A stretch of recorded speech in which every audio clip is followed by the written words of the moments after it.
Welcome to Real Life with Jenny. My name is Jenny Snidapadaratna. Grab your favorite drink, get a snack, and we will get started. Today I have salted caramel black tea. It is the tea that I send to pastors' wives when I'm praying for them, and I try to put it in a little card and to say, hey, I've been praying for you. Have a cup of tea and enjoy it. And I'm also eating an egg bake because is it a snack? Is it breakfast? Who knows? It doesn't really matter. It's delicious. Let's get real. So I know I talk a lot about books because they are something I'm super passionate about. I have read different kinds, and everybody kind of has a different escape that they love to get into, a different kind of genre.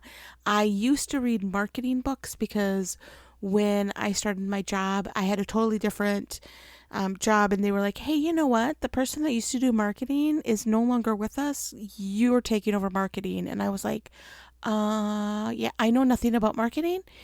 So I started reading books really fast. The first one was The Purple Cow.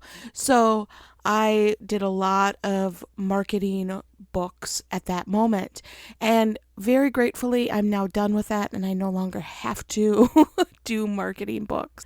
My husband loves nonfiction books. Me, fiction. I will read a nonfiction book if it's something that is super interesting. I'm actually trying to read one a month just to kind of, keep my finger on the pulse of what's going on in reality. And then I read that one and I think it's really overrated. I'm going to go back to the books that I love. And one of those genres is cozy mysteries. Now, this year I have a challenge for books, and it's to read a book for A to Z. Now that seems a little weird, and I'm going to tell you what I'm doing. So I've decided with cozy mysteries, often there is a word that has food in it. And so I'm going to go through and read A for apple, B for whatever, and go through and read the alphabet in food words. I know you're like, I'm going to do this too. Let me tell you, it is super fun. I actually read a book that I never in a zillion years would have picked up. And I picked it up because it was G for Gouda, and it was a grilled cheese mystery. And I haven't been able to stop listening to the rest of that series because it's super fun. And I've found some new authors that I absolutely love, and some that I'm like, I can pass.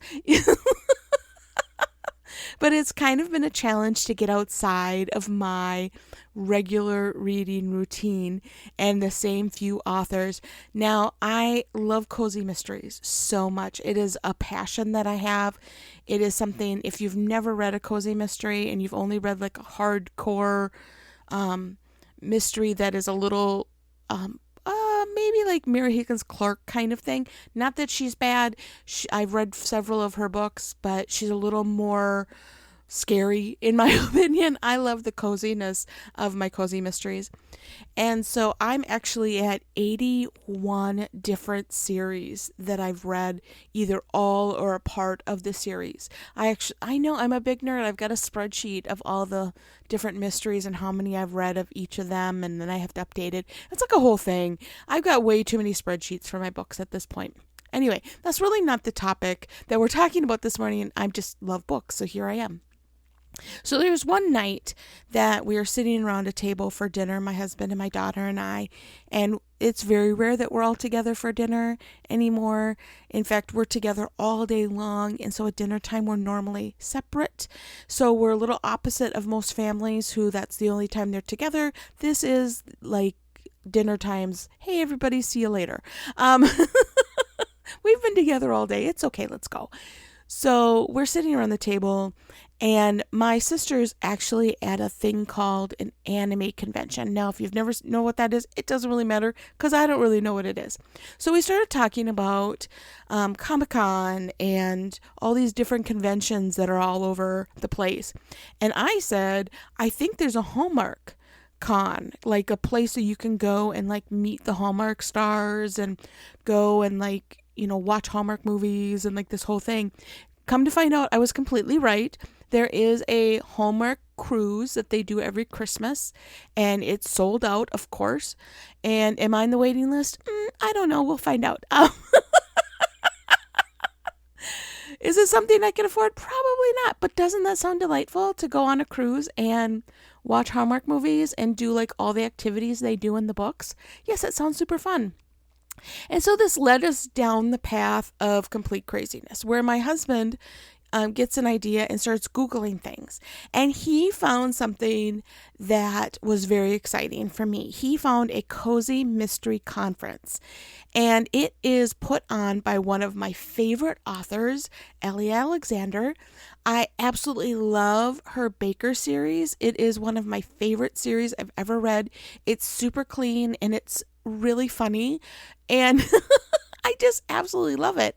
And she is having this conference with several other authors that I have also read, including the guy that I'm reading right now because he's got the word ice cream in the title. So I started reading his book and found out it's actually a he-she. It's a brother-sister combo that came up with these books, and that's their pen name is...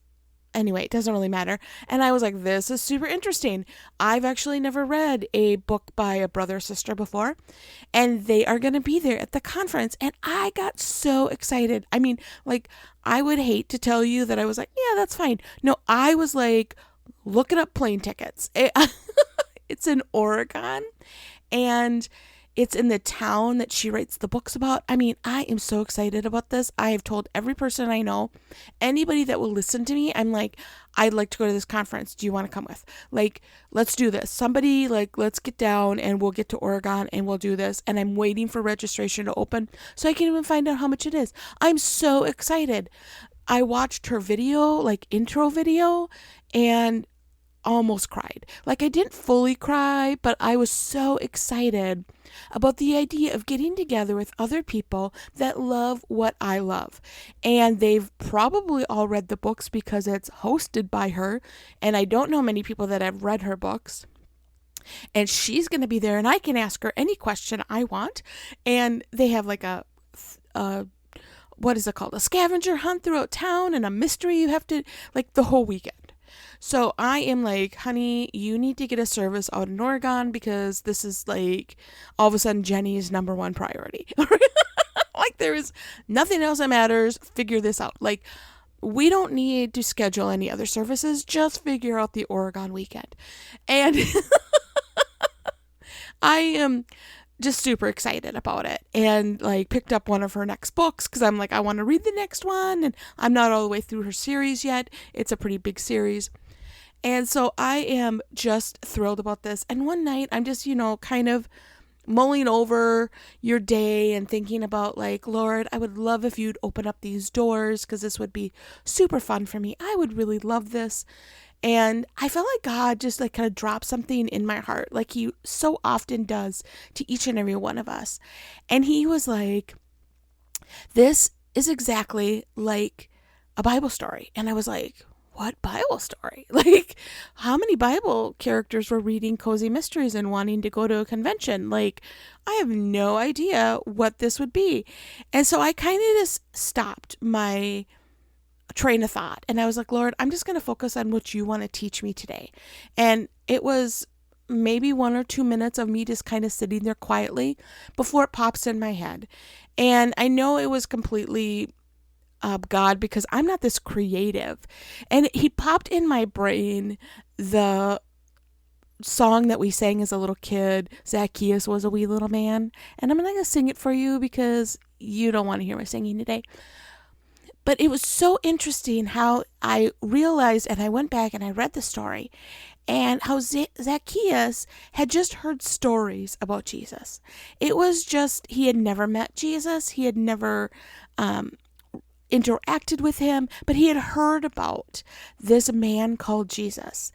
And he made a beeline for there and realized he was a little too late. He didn't get there early enough to get in the front. He was short. He wasn't there early enough to get in the front. Seems a little like me. Like, I would be super excited to get there, but I also would procrastinate enough that I probably wouldn't get there in line because I wouldn't want to be like the first person there and then he doesn't show up. Like, I totally see Zacchaeus here. He's like, I have one more house to hit before I go see Jesus, but Jesus is going to be the thing I'm going to see today. He gets there, there's a big crowd, he can't see, so he climbs up a tree. Like, he goes above and beyond. And that's really, I think, why Jesus pulled him out and said, hey, I'm going to come to your house. Because he knew Zacchaeus. He knew, like, Jesus knows you. And Zacchaeus, he was like, hey, you know what? You made some effort. Come on, I'm going to spend some time with you. And I thought, here I am. And not that there's anything wrong with this. Here I am putting in a lot of, like, emotional effort into this book conference, I think it would be called. I don't even know. I'm not that cool, guys. Like, putting a lot of emotional effort into it. And God's saying, hey, Jen, are you willing to climb up a tree for me?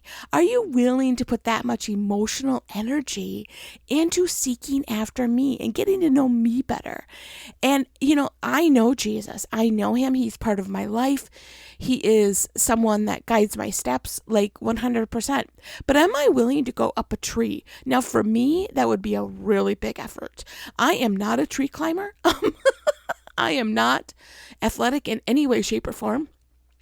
So for me, that would be a lot of effort. And I put a lot of effort into things that really are never going to pan out. Will I end up at this conference? I'm giving it a 50-50 shot. I really don't think I'm probably going to get there. It's a nice pipe dream.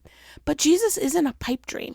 It says so often in the Bible, seek and he will come. He will answer. Knock and the door will be opened. Like, we just have to take the moment or the time or the energy to go after him. He is not hiding.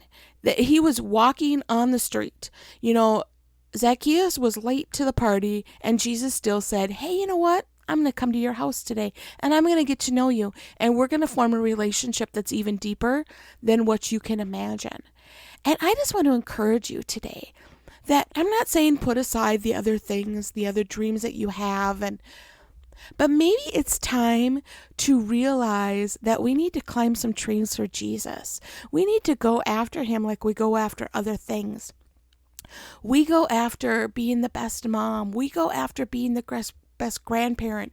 We go after finances. We go after friendships. We go after jobs. We go after things, you know, a certain car. Okay, I've never done that, but we go after, I am a food craver. Like, I will get a food in my head and cannot get it out until I have it. And it is crazy. I've been craving bananas and I was like, that's it. I just need bananas. Like, it was just, and then I ate one. I was like, I'm good. Like, I don't need these for a long time again. But we do not go after God in the same way that we go after other things sometimes. I mean, there are moments in our life that we do, and we go after him in camps and at church services on Sundays and, you know, different opportunities. But do we go after him on our daily walk with the Lord? Do we climb a tree and say, you know what, I am going to press in and see if I can get to know you just a little bit more this week, just a little bit more. And I encourage you, not as a guilt thing, not as like, oh, you know, you're a bad person. Really, there's no guilt here. This is an opportunity and an excitement, just like my book conference would be. That's not something I have to do. It's not a marketing book. I don't need to go and research marketing. I can go and be with people that I love. Well, I don't love them yet, but I will because they love the same books. But I can go and that would be so fun for me. And I think the same things with Jesus. It's an opportunity. It's something that we get to do. We get to go into his presence and get to know him better. But sometimes you have to put a little bit more effort into it than a come Lord Jesus, be our guest prayer at dinner time. Yes, that's our prayer that we used to pray when I was a kid. But a little bit more than that and say, Lord, I want you to be a part of this situation, whatever it is. You know, I often, when I'm going on a walk, will start the walk off by just saying, Lord, I want to hear from you on this walk. And I may think about other things, and other things may happen, and you're watching for cars and you're making sure the dog doesn't get run over, and there are other things that are happening on that walk. But if I start that walk off with, Lord, just come with me on this walk, I want to hear from you. One word from the Lord changes a lot of things in my life. And sometimes it's not about a full sentence or a full plan. In fact, it's very rarely that I ever get a full plan. Normally it's one word or one just, I love you, Jenny. And that is really something that gets me through. And I just want to encourage you to invite him along on your journey, to climb up a tree, make a little bit more effort in your relationship with the Lord, and see what will happen. Well, you can find me on Real Life with Jenny on Instagram, Facebook, and Be Real. I am now sending out an email. If you are interested in getting on that email, which will send this podcast to you weekly, so it's a weekly email. I just want to make that very clear, because I am not a email person. So if you are, and that would be a great way for you to receive this podcast, just email me. You can go to christconnection.cc/Jen. My email is there, and you can go on and email me, and I will get you on that list. I am very excited about what God's doing around the world, in your life, in my life. And I just pray that the peace of God would come with you, that this would not be something that you would feel guilty about, but that you would be excited about a relationship that you can have that's deeper than what you have right now. We so often think about relationships as the beginning point. And my husband always talks about, you don't get married to not live life together. And that's really the point with God, is you don't say yes to Jesus and have him be part of your life just to leave him at the altar. You take him with you. He is part of your everyday. And I hope that you have the opportunity this week to climb a tree and get a little bit closer to him. Have a great week.